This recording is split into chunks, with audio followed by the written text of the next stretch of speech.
Canal del Congreso, el canal de la Unión, presenta.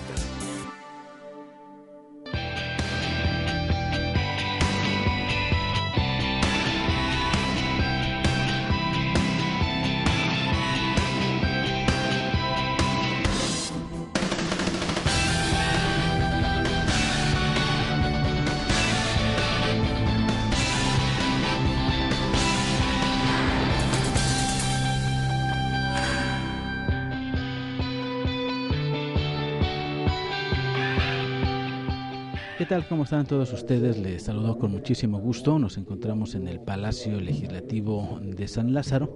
El día de hoy continúa este proceso de análisis y revisión por parte de la Comisión de Presupuesto y Cuenta Pública con la intención de conocer los requerimientos de las entidades federativas, de los municipios, de los diversos órganos autónomos. En esta ocasión estaremos presentando lo que es la participación del magistrado Edgar Elías Azar, quien es presidente del Tribunal Superior de Justicia del Distrito Federal. Ha iniciado ya esta reunión y, como siempre, por supuesto, lo invito para que permanezca en la señal del canal del Congreso.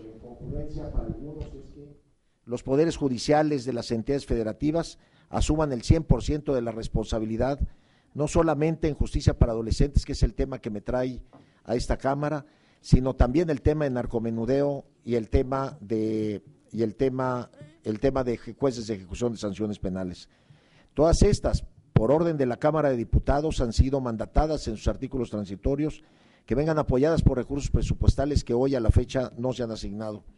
Los recursos federales que han llegado a la unidad implementadora de la reforma penal, pues digo, no se ha sabido respetar los tamaños y las dimensiones de cada uno de los tribunales.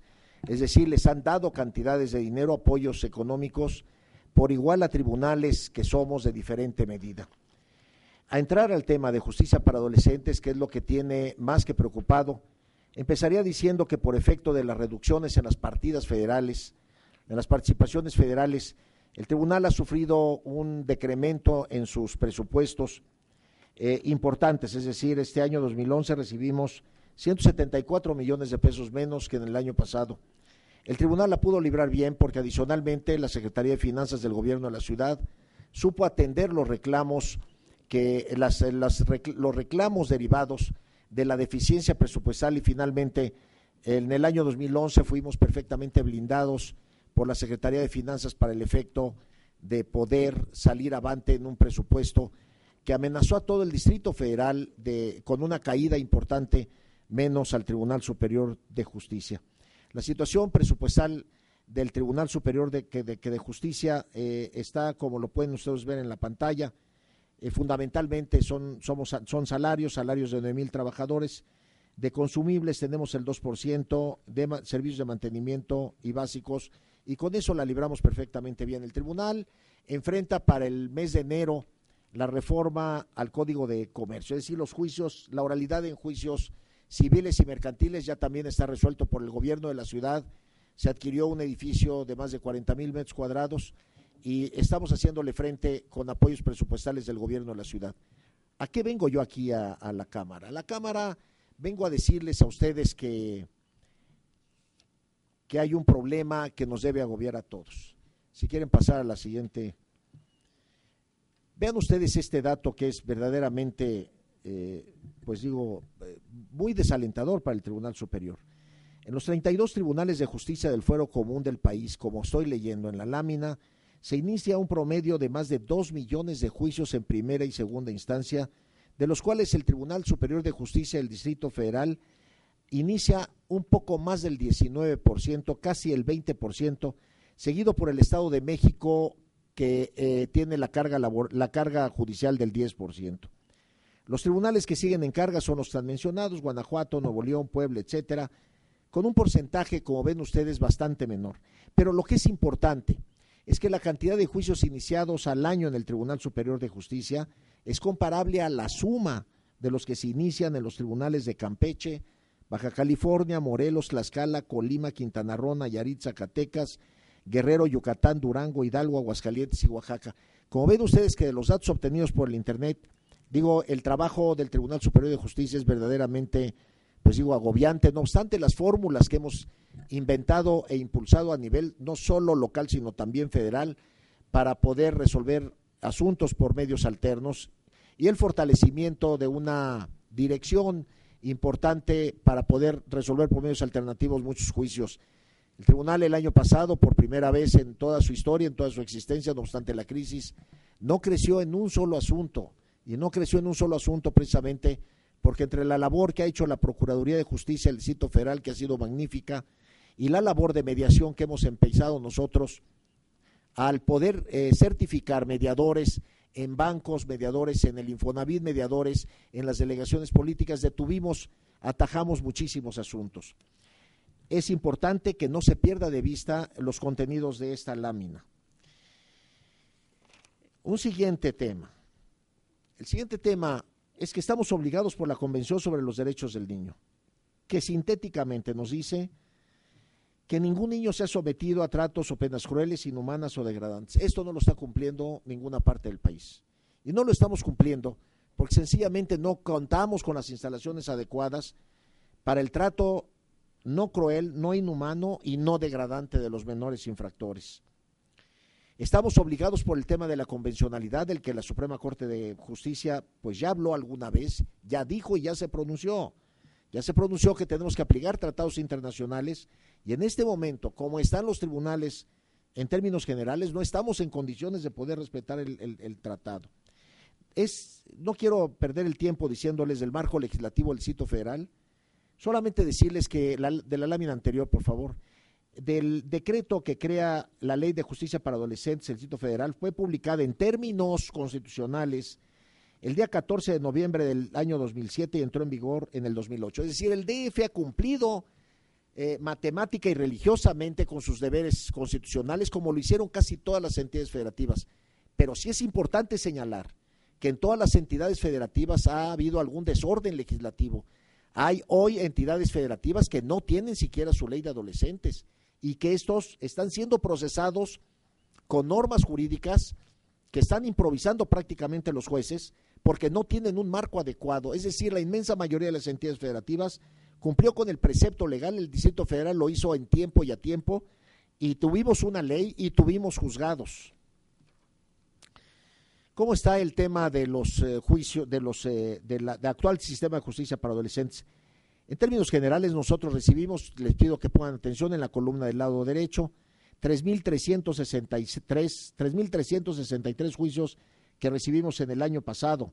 Nosotros tenemos un promedio de consignación anual de más de 3,000 asuntos nuevos. La más importante de las láminas es la que sigue, que es la que nos habla de la situación actual para adolescentes. El delito que más se comete por los adolescentes es el robo, seguido por lesiones, portación de armas, etcétera. A lo que voy es a que esta asamblea ponga mucha atención en este dato, es muy importante y muy trascendente. El 20% de los asuntos que recibe el Tribunal Superior de Justicia son de naturaleza federal. Sí, portación de arma de fuego, delitos contra la salud y otros vinculados con delincuencia organizada. Quiero decirles que no solamente el Distrito Federal sirve en materia penal a las entidades federativas hermanas, sino que además nosotros el 5% de todos los asuntos civiles y mercantiles también se originan y debieran estar resueltos por las entidades federativas si llegan al Distrito Federal. ¿Por qué es importante apoyar al Distrito Federal?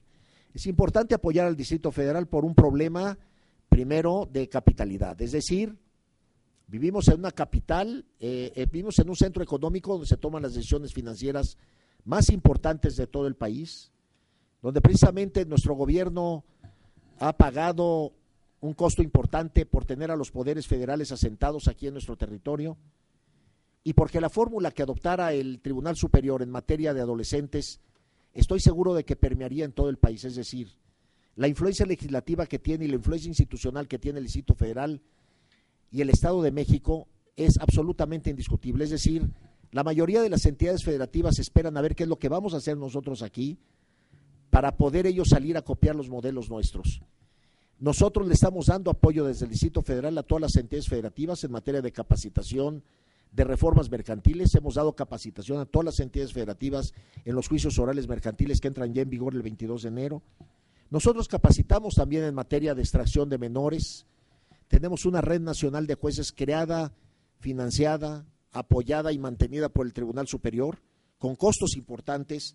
Nosotros desde aquí mandamos publicaciones, nosotros desde aquí mandamos en general jueces y capacitadores que sirven para poder transmitir experiencias y dar cursos. No hay un fin de semana de todo el año en donde no estén nuestros jueces viajando a alguna parte del interior de la República.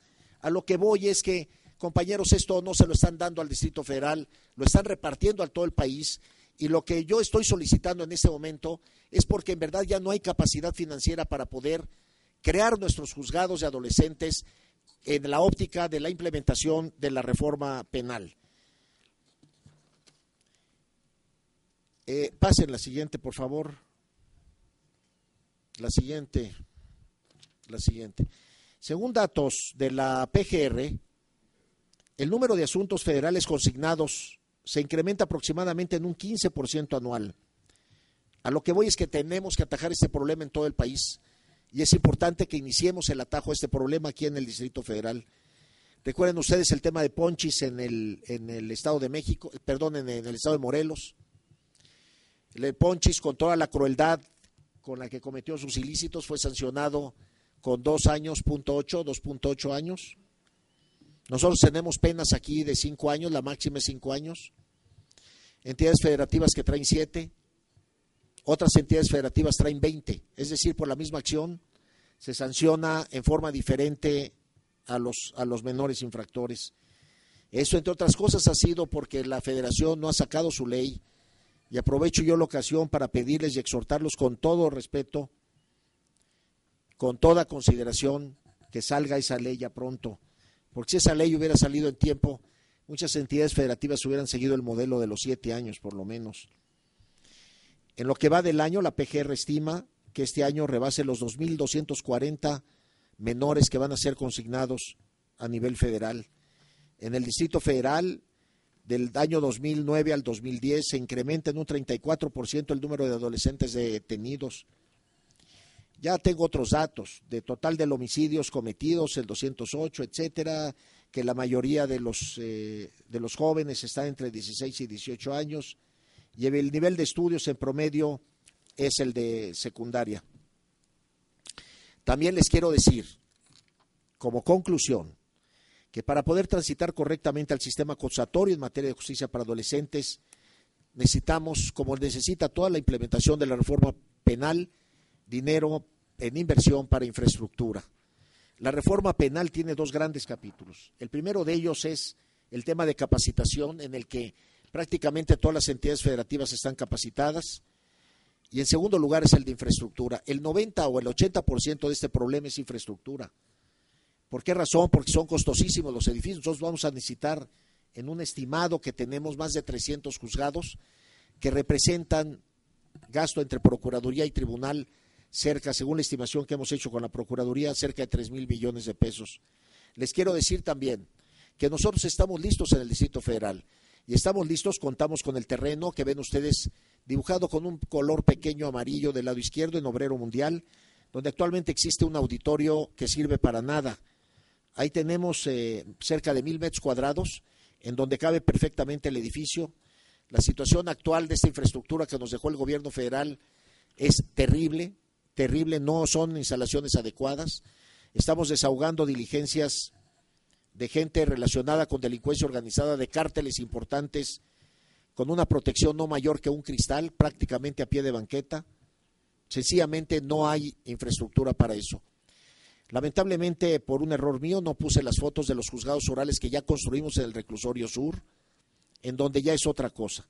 Ahí tenemos oralidad ya implementada en juzgados muy decorosos, podría yo usar el término romántico, de muy bonitos, ¿verdad? Ya con todo el tema de la oralidad ya implementada, pero solamente para delitos no graves.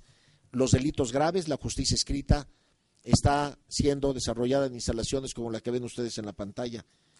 Compañeros, si me permiten el término, de compañeros diputados, está el Tribunal Superior de Justicia listo, con un proyecto, con un anteproyecto prácticamente acabado, y en caso de que logremos conseguir los recursos, tendríamos nosotros el inicio de la construcción en el primer trimestre del año que entra.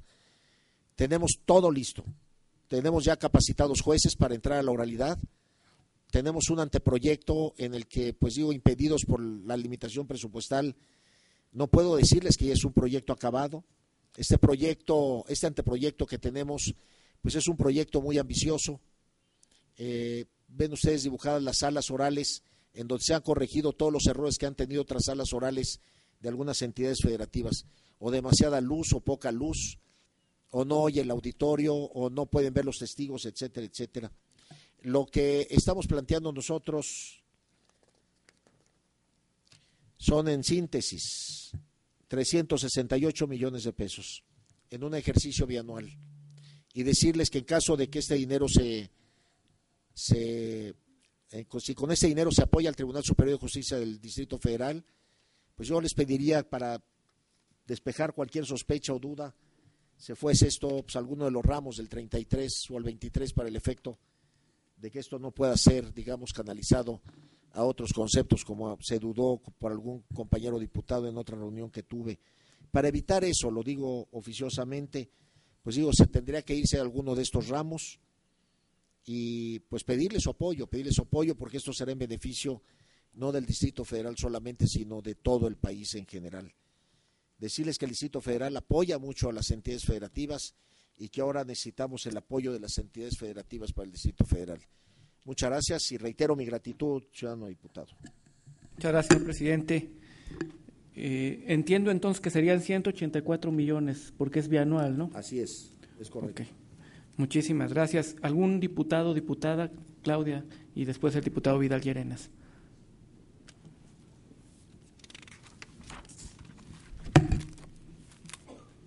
Bienvenido, magistrado. La Cámara de Diputados aprobó una reforma al Código de Procedimientos Civiles que tiene que ver con la obligación de los tribunales de justicia de brindar intérpretes de señas a las personas que estén acusadas de algún delito y que formen parte de la comunidad sordo-silente.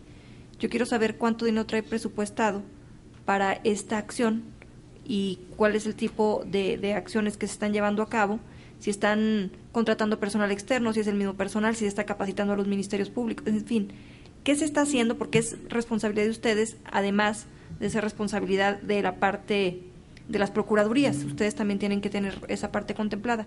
Entonces, si tiene el presupuesto, más o menos. Sí, diputado. Adelante, por favor. Gracias. Mire usted, el tema de las lenguas indígenas es un tema complicado. Para fortuna nuestra, el Distrito Federal, nosotros llevamos ventajas sobre otras entidades federativas. ¿Por qué razón?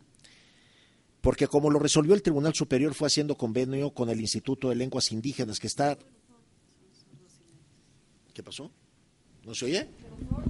No. Es que el Código Civil contempla la atención a los sordos y silentes. No solo a la comunidad indígena, también ahora ya a las personas sordas que necesitan intérpretes de lengua de señas. Si me permite, con mucho gusto. Lo primero es que celebramos nosotros convenio con el Instituto de Lenguas Indígenas para el efecto de poder resolver el problema de transmisión, porque lo que me resultó sorprendente es la cantidad de lenguas indígenas que se transmiten, que están presentes aquí en el Distrito Federal. Después de esto, no puedo yo decirle el nombre de la organización, el nombre exacto de la organización que atiende el problema de sordos y mudos. No se lo puedo decir, no sé qué nombre tiene exactamente y no me quisiera yo equivocar. Pero también tenemos convenio con ellos para el efecto de que cualquier problema que tienen, muchas veces los hemos combinado a los dos para el efecto de poderse comunicar. El problema no es fácil de resolver, es complejo, pero sí decirle que en el caso del Distrito Federal, de 312,000 asuntos que llevamos al año en todas sus vertientes, hemos escasamente tenido muchísimos asuntos de indígenas que tienen que ser asistidos con una traducción normal. Pero de este tipo muy especial, según me reporta la Dirección de Derechos Humanos nuestra, que es la que está pendiente de esto, hemos tenido aproximadamente 7 casos muy especiales, que son los que yo recuerdo en este momento, y que según me dicen también fueron perfectamente atendidos según informe que me dio el juez. Sí estamos pendientes de ese problema el problema es crítico y no tanto en el Distrito Federal como sí lo es en otras entidades federativas, en el que muchos indígenas se trasladan de un centro, de una ciudad a otra, en donde quedan fuera de su entorno y les cuesta mucho trabajo el estar consiguiendo traductores. En ese tema también hemos brindado apoyos a aquellos tribunales que nos lo solicitan.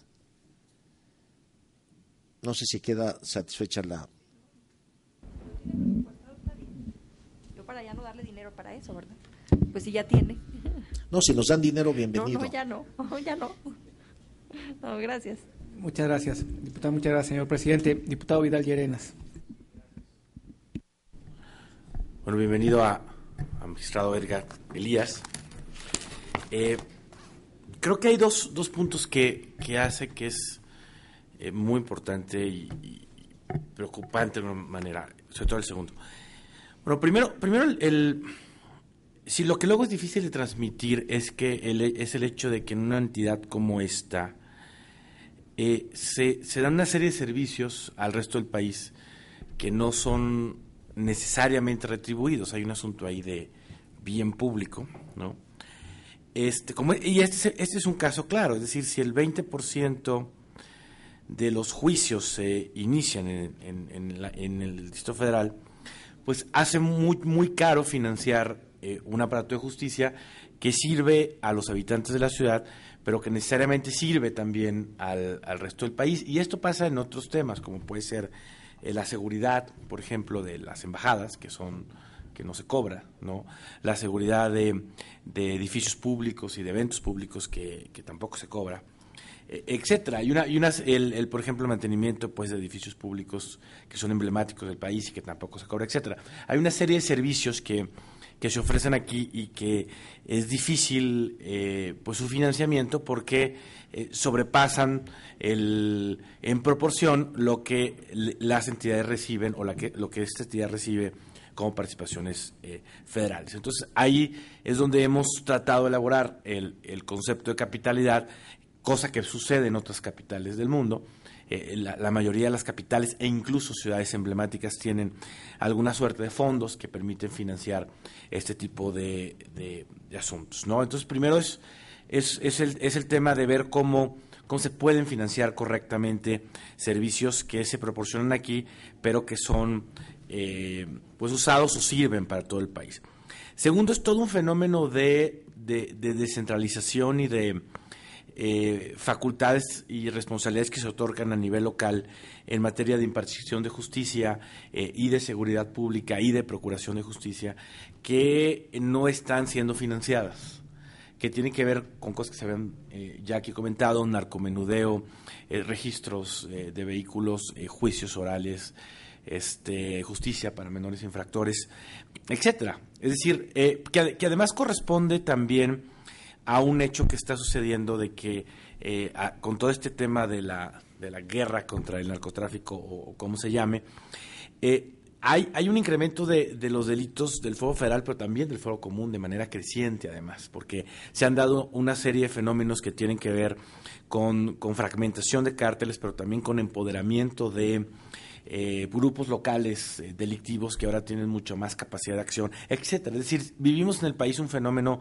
muy complejo de violencia y de criminalidad que ha disparado también el problema del fuero común, y no estamos construyendo al mismo tiempo un mecanismo de financiamiento eficiente. Entonces el resultado es que no vamos a tener un mecanismo de combate adecuado.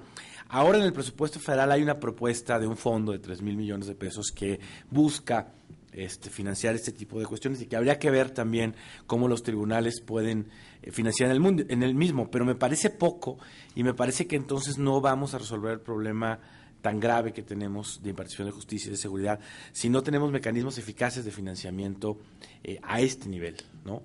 O sea, lo que usted nos viene a decir es muy claro, es decir, el tamaño del problema es tal que no estamos impartiendo justicia a menores como debe ser. Entonces es muy probable que todos estos menores pues se conviertan en delincuentes profesionales, ¿no? Porque no estamos ni juzgando bien, ni tratándolos bien, ni pues tomando las medidas pertinentes, ¿no? Entonces yo creo que tenemos que tomar muy en cuenta el tema de cómo vamos a financiar a las instituciones de procuración de justicia y de impartición de justicia en el ámbito local. Muchas gracias. Quisiera hacer algún comentario el diputado Canoveles y después, si alguien quiere hacer algún comentario, señor presidente. Muchas gracias. Aquí se está presentando algo que yo he venido comentando. El grave problema de la disparidad de la distribución de los recursos. Si lo aislamos, pues este es un asunto muy local, evidentemente, del presupuesto del Distrito Federal, evidentemente. Sin embargo, ¿por qué? Porque el Poder Judicial del Distrito Federal, pues evidentemente le tiene que asignar los recursos presupuestales la Asamblea y los ingresos de la ciudad que tiene. Técnicamente no es un asunto federal. Primer punto. Segundo punto, ciertamente tenemos un problema porque hemos venido legislando, como aquí se mencionó, en materia de narcomenudeo, en materia de secuestros, en materia de el asunto para adolescentes y jóvenes, etcétera, etcétera, etcétera. Y cuando legislamos no nos damos cuenta que le estamos pasando responsabilidades a las entidades federativas, los 31 estados y el Distrito Federal. Les pasamos responsabilidades, pero no les pasamos recursos. ¿Y cuál es la solución a todo esto? Pues volvemos a lo mismo, siempre que he venido diciendo esto, que el federalismo, el reparto del pastel fiscal, está muy lejos de ser de lo que se constituyó hace 31 años. ¿Cómo resolvemos ese tipo de cosas? Hay dos formas. O le aumentamos el ingreso a las entidades federativas vía el Fondo General de Participaciones, o seguimos creando fondos y fonditis compensatorios. Y cada año vamos desvirtuando el presupuesto de egresos de la Federación, lo vamos creando, lo vamos porcentualizando, los márgenes de maniobra son cada día menores, y vamos creando parches, simple y llanamente. La mayoría de los supremos tribunales de justicia de los estados claman por lo mismo a sus respectivos congresos y a sus respectivos gobiernos, los ejecutivos estatales. Muchos de ellos han venido peleando, inclusive el Poder Judicial de la Federación, han venido peleando que se les destine el 2%. La cifra mágica es el 2% del presupuesto de egresos de la Federación al Poder Judicial de la Federación, y nunca se ha logrado porcentualizar, vamos a decirlo, en ese sentido al Poder Judicial de la Federación como otro poder, que en los últimos años ha representado alrededor del 1.17% del presupuesto total. Para el próximo año, el proyecto de presupuesto que envió el Ejecutivo Federal representa el 1.30% de los 3.6 billones de pesos. Y luego, y aprovecho la viada para decir que la Cámara de Diputados solamente es el Poder Legislativo es el 0.27% del total del presupuesto federal. Y lo reitero porque mucha gente no sabe de cómo está repartido el pastel fiscal entre los tres poderes de la Unión. Entonces, el problema de fondo es qué hacer para apoyar este tipo de solicitudes que usted, señor magistrado, está haciendo, que a mí queda muy claro. Es una necesidad, por supuesto, es una imperiosa necesidad, no solo aquí en el Distrito Federal, sino en todas las entidades federativas, porque lo que decía el diputado Vidal Llerenas, pues sí, el Distrito Federal se convierte, lo que usted decía, le da servicios a otras entidades federativas.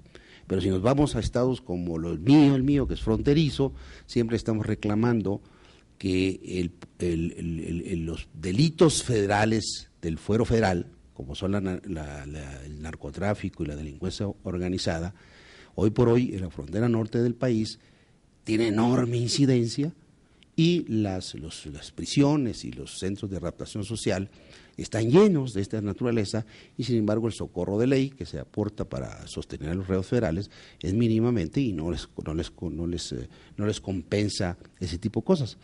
Creo que aquí en el Distrito Federal el del fuero común, como usted lo mencionaba atinadamente, es el que tiene mayor incidencia. Entonces, son una serie de indicadores muy interesantes que tenemos que verlos a la luz de un problema global, un problema que no hemos logrado resolver nosotros en la Cámara de Diputados y en el Congreso de la Unión, cómo redistribuir mejor el pastel fiscal para que las entidades federativas, en la función de procuración y impartición de justicia del gobierno federal y de las entidades federativas, con estas nuevas atribuciones, podamos hacerla. Yo lo pongo como un interrogante a mis compañeros diputados, ¿cómo resolver de fondo este esquema? O si ampliamos los ingresos de las entidades federativas y el Distrito Federal para que tengan más recursos para destinarle a sus respectivos supremos tribunales de justicia de las entidades federativas, o creamos un fondo compensatorio para compensar las nuevas atribuciones, pero seguimos porcentualizando el presupuesto y seguiremos haciendo fonditis del presupuesto, como una reflexión. Gracias, señor diputado. Señor presidente, a sus órdenes. Muchas gracias. Y estoy de acuerdo con los diputados de que los servicios que presta la capital no son retribuidos, y son muchísimos los servicios, no solo los que he señalado yo y los que señaló el diputado Vidal, son muchos más los servicios que se presta y que tenemos que pagar nosotros los costos, pero no es mi caso ni es mi papel venirlos a reclamar. Desde luego esto que ven ustedes aquí en el pizarrón es el resultado de un esfuerzo que hemos hecho la Procuraduría de Justicia del Distrito Federal y el Tribunal Superior para el efecto de poder tratar de resolver ya por la vía de la oralidad constitucional el tema de adolescentes. Es decir, aquí hay un trabajo conjunto, no es un trabajo parcial, ni es solamente denme dinero para hacer un edificio. Tenemos ya capacitación de ministerios públicos en el tema de la oralidad y capacitación por parte de los jueces. Es decir, estamos listos para entrarle, estamos listos con anteproyecto, estamos listos para invertir el dinero en este proyecto. Luego se dice que el tema de la reforma constitucional no es un asunto federal, y yo quisiera que les quede claro un tema, que no es un asunto federal, pero tampoco lo es local, Es decir, aquí hay una cosa que no se entiende, que yo siento que no lo hemos entendido, que es el tema de la concurrencia. Miren, ha sido una tentación muy apetitosa por parte de los tribunales, un día llegar a decir, no se admiten los asuntos mercantiles. Los asuntos mercantiles son concurrentes, los puede ver la Federación o lo podemos ver nosotros. ¿Y qué haría la Federación si no lo hiciéramos? O el asunto de narcomenudeo, ¿qué no es concurrente? Y así yo les puedo decir de que si un día entráramos en huelga, ¿verdad?, que nos pusiéramos de acuerdo 2 o 3 tribunales, digo, en lo que desquiciaríamos todo el sistema judicial. Simplemente para darles una idea, el 80% de nuestro trabajo es totalmente federal, solamente el 20% es local, para fortalecer el argumento del diputado Vidal, ¿no? El 80% de nuestro trabajo es federal.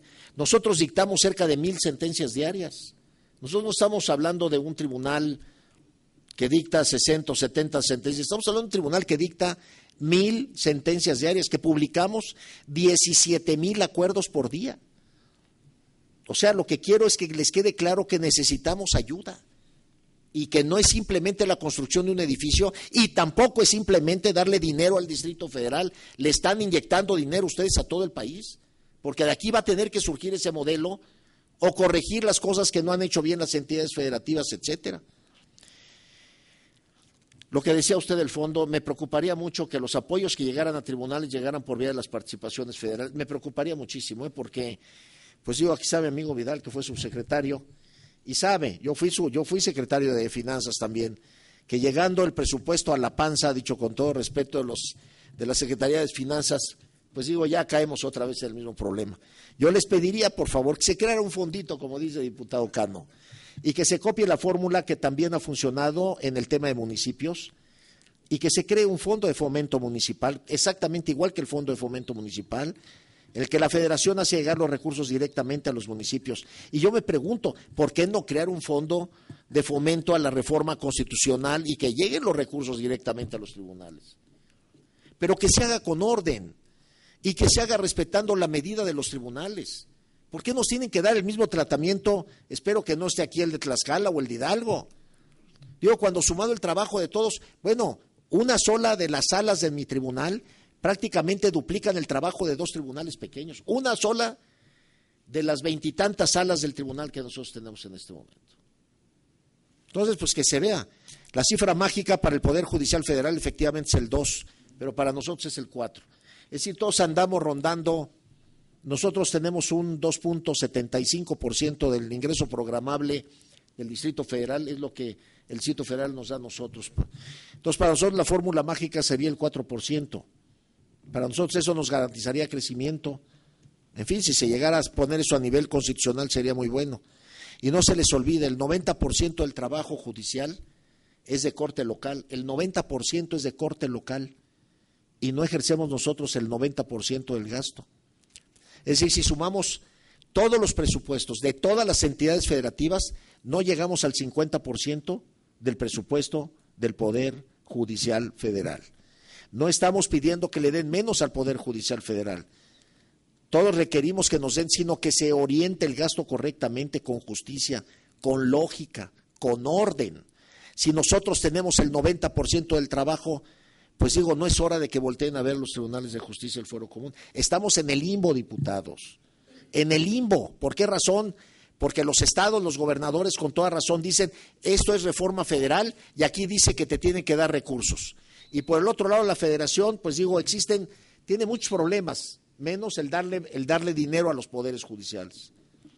Y entonces estamos en el limbo actuando. Ustedes, el tema pues es dramático para todos los poderes judiciales. Cada poder judicial presenta un diferente tipo de drama. Yo el que vengo a presentarles a ustedes es la gran escuela de la delincuencia organizada. Yo lo que vengo a presentarles a ustedes es menores que están siendo contratados por la delincuencia organizada. Yo lo que les vengo a pedir a ustedes es que nos ayuden a atajar con un sistema judicial adecuado y que por favor volteen a ver el tema de adolescentes, que es gravísimo. Este tema ha sido apuntado por el presidente Carrera, fue apuntado en sus discursos desde hace muchos años. Yo por eso le pedí que me acompañara para tener un testigo de que venga a decir lo que comentó hace rato. Se los dije hace 8 años de que iba a pasar todo esto. Y en aquel entonces no nos ocupamos del tema, pero lo grave es que tampoco hoy nos estamos ocupando del tema. En fin, no se les olvide, el 90% es federal, es local y solamente el 10% es federal de todos los asuntos de justicia. Y en verdad yo les quisiera agradecer muy cumplidamente el que nos hayan escuchado. Ya con eso me doy por bien servido, pero me daré por mejor servido si logramos sacar los recursos para nuestro tribunal. Muchas gracias, diputado.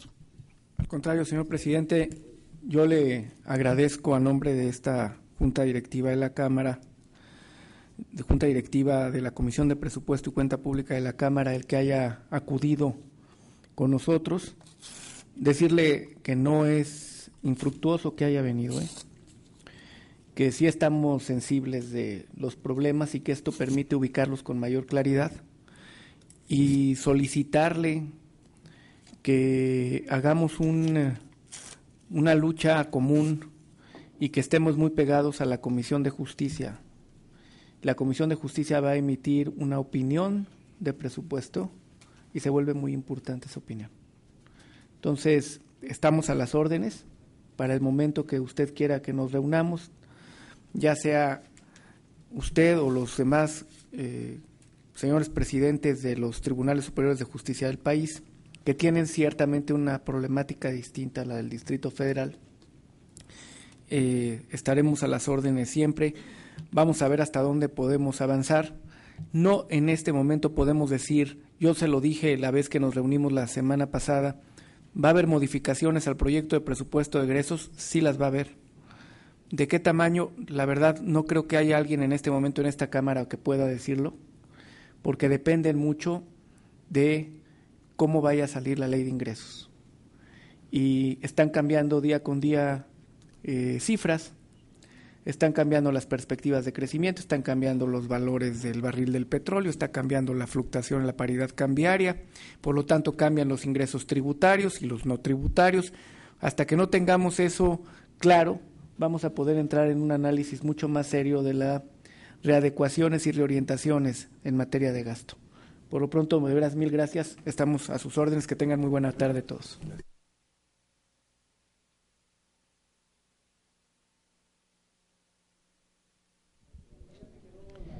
Bien, hemos escuchado al magistrado Edgar Elías Azar, presidente del Tribunal Superior de Justicia del Distrito Federal, quien planteó específicamente la necesidad de recursos, un total de 368 millones de pesos que serían utilizados para la construcción del Tribunal de Justicia para Adolescentes y que estarían divididos en 2 años. Se planteó aquí la importancia de que el Tribunal Superior cuente con estos recursos y que serán dirigidos específicamente para la atención de jóvenes que tienen problemas con la justicia en el Distrito Federal, pero que también esto serviría para las entidades federativas. Les recuerdo, la Cámara de Diputados se encuentra en estos momentos en el proceso de conocimiento de los requerimientos de las entidades federativas, de los municipios, de los órganos autónomos. Esto ha de concluir el próximo 20 de octubre y son los primeros pasos que se dan en torno a la aprobación del presupuesto de egresos de la Federación para el año 2012. Le agradecemos el que nos haya acompañado. Continúe usted en la señal del canal del Congreso. Canal del Congreso, el canal de la Unión, presentó.